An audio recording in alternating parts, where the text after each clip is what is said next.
what's up? I'm Matt Keddy from Keddy Woodshop, and today we're going to make some really cool hearts. So, first step, you want to trace out your heart, and I drew those little drippy lines as a guide, but literally we're going to set this on fire, so just follow the grain, do what feels right. You know, I never follow them, I just cut the way the saw wants to cut. Get a torch, not that torch, because that one is a total piece of shit. Excuse my language. Did not like it. I lost the good one and, had to make do. So, oh well, right? All right, so see the little white stuff that I'm scraping off? Yeah, that's, there's embers, I believe is what they call it. Firemen, maybe. Those will burn holes like an animal or, a elderly person was chewing on it, and it doesn't look good. So you want to make sure those are out of the way, because if the wind blows or any kind of oxygen source or anything really hits it, they just torch up. Now the knots, you really want to burn those a lot longer because they're a lot denser, and that gives you a better pattern, gets rid of the tool marks, and adding that piece of wood protects the little drips so that you don't burn them off inadvertently like I've done 10 million times.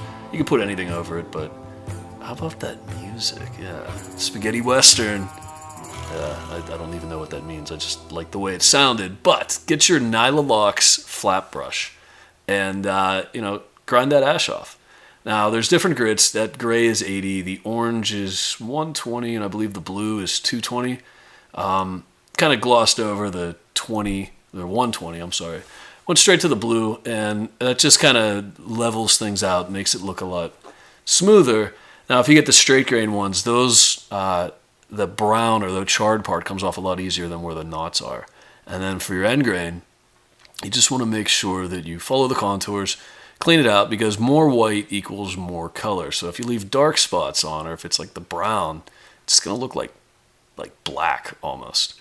Now, those colors are Transfast dyes. That's the brand. I got them at Woodcraft. They're like 12 or 13 bucks for a bottle of powder that you mix with water, and it's like a lifetime supply. So once you buy it, it only takes a tiny bit of the powder to mix it up, and you get a ton of it. I don't think I'll ever use all of it. That's the original jars. I've been doing this for 3 years, and it's still the original jars I mixed. Now check this out.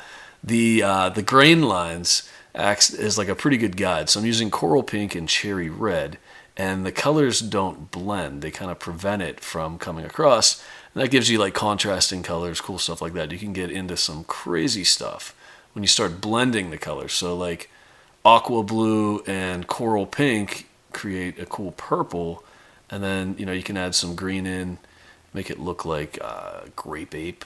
Remember that purple monkey that ran around? Yeah, so get your flat brush, again, 320 or 220, and when you add the dye, that tends to raise the grain, so this kind of knocks it back down. Now, there's a better torch, a butane micro torch for your tiny little pieces. So a couple of them I did dripping parts of color, so you had really little pieces. That comes in handy so you don't just burn the shit out of them, right? God, I gotta stop cursing. When you're sanding, make sure that you have a good grip.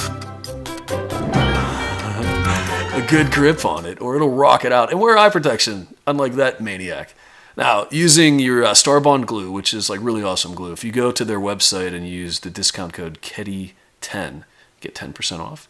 Glue your stuff down, check it out. There's a couple examples of the ones I made. Check out the website. And hey, listen, if you thought this was cool, you'd like to see some more stuff, go ahead and click the subscribe button. And, feel free to check out the other videos. Thanks a lot, and I appreciate it. See ya.